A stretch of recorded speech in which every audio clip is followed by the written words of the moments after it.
Okay, so I was jamming and watching some TV the other night. I always do that, and that's where sometimes I've come up with some of these licks I make up. So I came up with this kind of a bebop swing lick, and my chops at playing that style aren't the greatest, but I still have fun trying to play it.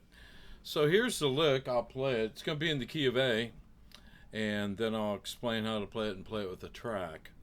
Here we go.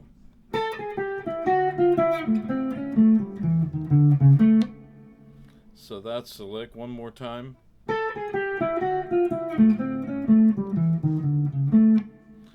So it's kind of cool. It's played with swing eights.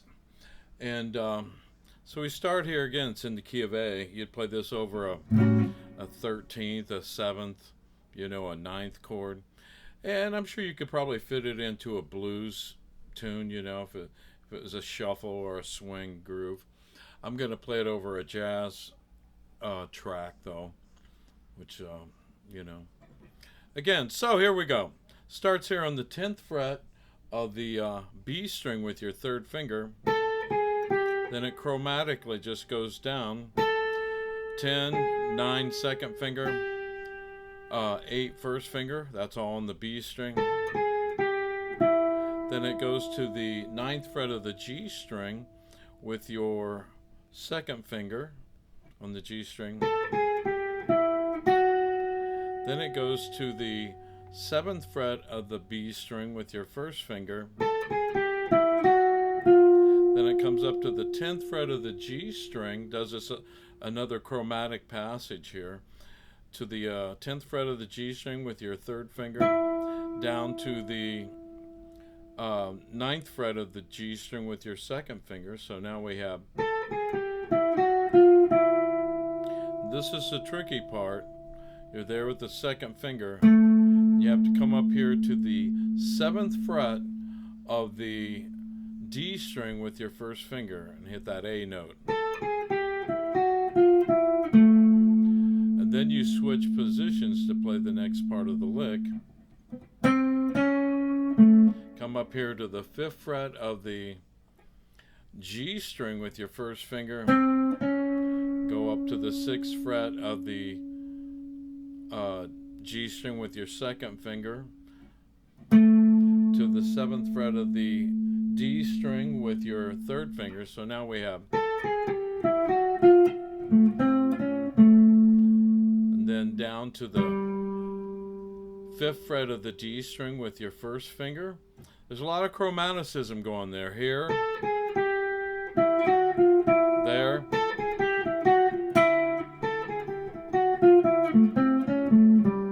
so from here we go down with your third finger on, we're going to play another chromatic passage here. On the 7th fret of the A string with your third finger, you go down chromatically to the 6th fret with your second finger, to the 5th fret with your first finger, go down to the 4th fret of the A string with your first finger, so that's, then you end here on the 7th fret of the D string with your third finger. So we have,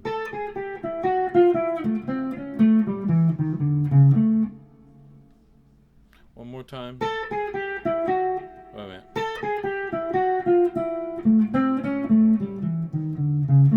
So what I would do, I practice this in 2 sections when I try to learn something. I made this up playing, like I said, on my couch the other day watching TV. Had my wife record it. I always do that. She records. I make up these licks. And I say, here, record this so I won't forget it. So anyway, I originally had played it like this. I'd gone up here and tried to play that. And I thought, wait a minute. Probably easier just to go here, in which it was. I was trying to do something. I was doing a lick like that or something. But then I came in my room and listened to the video, and I thought, wait, there's got to be an easier place to play that A note. right there. And then the rest of the lick. So if I were practicing this, if I were you, I would work on that.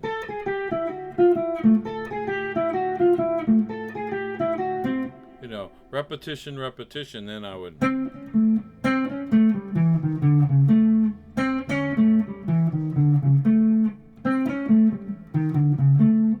Anyway, so that's how I would practice it. So let me play with the track, and I don't know if anybody uses. I know I use YouTube, and then I use a program called. Hang on, let me look at it here. And I paid for it. It's called YouTube Channel Converter Pro.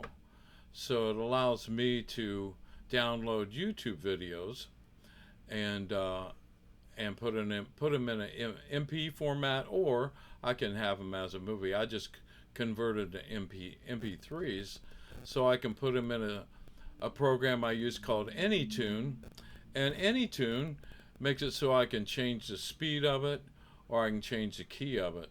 So a lot of times what I'll do, if I'm working on a lick or a riff, I'll put it into this. I'll take a track like this track, and it's an A7th vamp, and I'll increase the speed or lower the speed. Here, let me give you an example. I'm going to play this. It's at 138 BPMs, beats per minute. So then I'm going to speed it up, and you'll hear.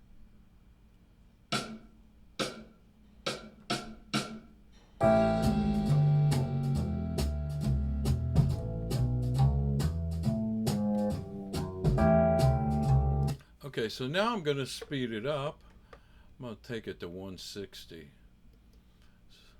How about, 160, so you'll notice the difference. Okay, so now I'm going to play that same track, except I've speeded it up.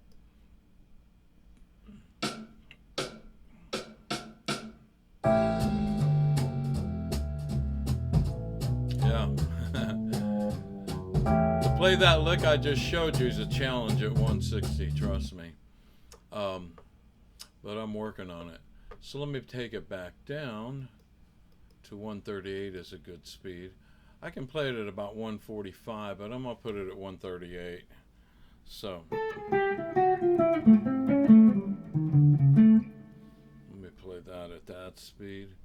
And again, I'd recommend, if you can get that software that downloads it, Sofferino, it's some company that makes it, and then you can put them on your computer, and then use this AnyTune. You can actually work on your speed, and you can change the key. Let me change the key. It's in A. Let me put it up to C here. Now it's the same thing. I'll play it.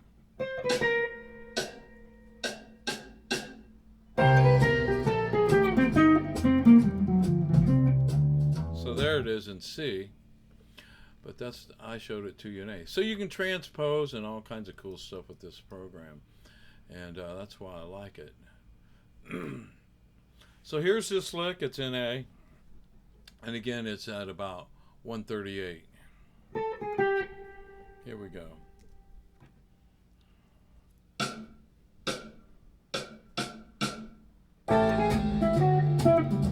Yeah, right? Oops.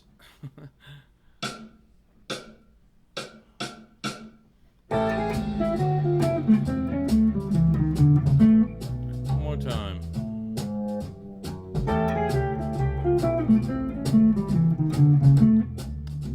Okay, maybe I'll get it this time.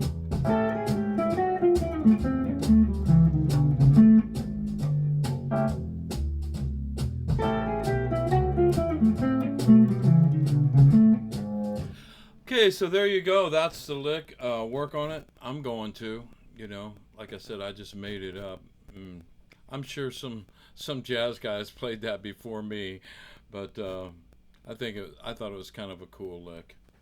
Anyway, thanks for listening.